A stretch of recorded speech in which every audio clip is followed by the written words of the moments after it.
China, first row. China, 67%. আর বাকি মাত্র একদিন। যুক্তরাষ্ট্রের সঙ্গে বাণিজ্য চুক্তি করতে প্রেসিডেন্ট ডোনাল্ড ট্রাম্প যে 90 দিনের সময়সীমা দিয়েছিলেন তা শেষ হচ্ছে আগামী 9 জুলাই। আর এরপর ট্রাম্প ঠিক কি করবেন তা নিয়ে টানটান উত্তেজনা বিরাজ করছে বিশ্ব অর্থনীতিতে। গত 2 এপ্রিল ডোনাল্ড ট্রাম্প যুক্তরাষ্ট্রের প্রধান বাণিজ্য অংশীদারদের পণ্যে পাল্টা শুল্ক আরোপ করেন। সেই দিনটিকে ট্রাম্প যুক্তরাষ্ট্রের মুক্তি দিবস হিসেবে আখ্যা দেন। তারপর থেকে যুক্তরাষ্ট্রে আমদানি হওয়া প্রায় সব পণ্যের ওপর কমপক্ষে 10% শুল্ক বহাল রয়েছে।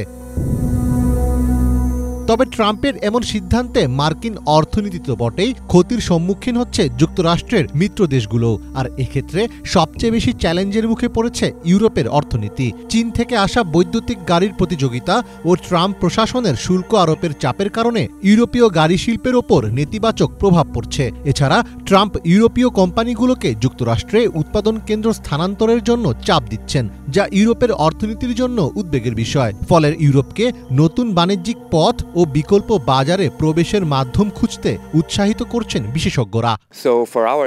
আমি মনে করি এটি ইউরোপের জন্য একটি শিক্ষা। আমাদের অন্যান্য দেশের সাথে বাণিজ্যিক সম্পর্ক আরও বাড়াতে হবে। যুক্তরাষ্ট্রের সাথে এত অল্প সময়ে বড় কোনো চুক্তি করা সম্ভব নয়। তাই আমরা চাই মোটর গাড়ি শিল্পের মতো গুরুত্বপূর্ণ ক্ষেত্রগুলির জন্য প্রথম দফায় চুক্তি হোক, কারণ এই শুল্কের বোঝা আমরা আপাতত মোকাবেলা করতে পারলেও ভবিষ্যতে সামাল দিতে পারব না।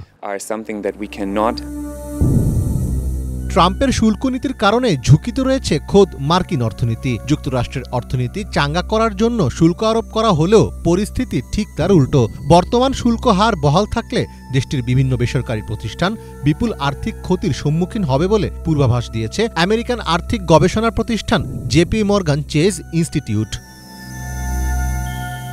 সম্প্রতি দেশটিতে বেড়েছে বেকারত্বের হারও।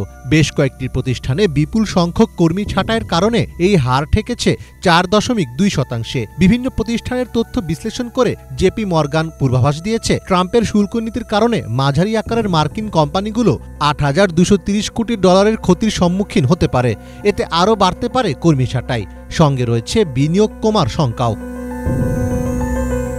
এরই মধ্যে সামাজিক মাধ্যমের এক পোস্টে ডোনাল্ড ট্রাম্প জানিয়েছেন 7 জুলাই থেকে বিভিন্ন দেশের কাছে চিঠি পাঠানো হবে, যেখানে কিছু দেশের জন্য বাণিজ্য চুক্তির নথি এবং অন্যদের জন্য শুল্ক আরোপের চিঠি থাকবে। তিনি 12টি দেশকে চিঠি দিয়ে শুল্ক বা চুক্তির মধ্যে একটি বিকল্প বেছে নেওয়ার শেষ সুযোগ দিচ্ছেন।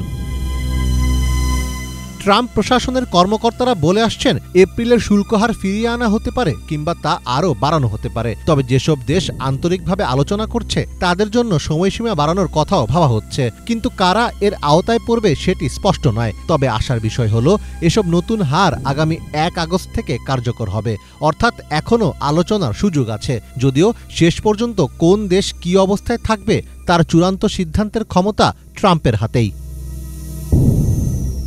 মীর ফজলে রাব্বি, বাংলা ভিশন।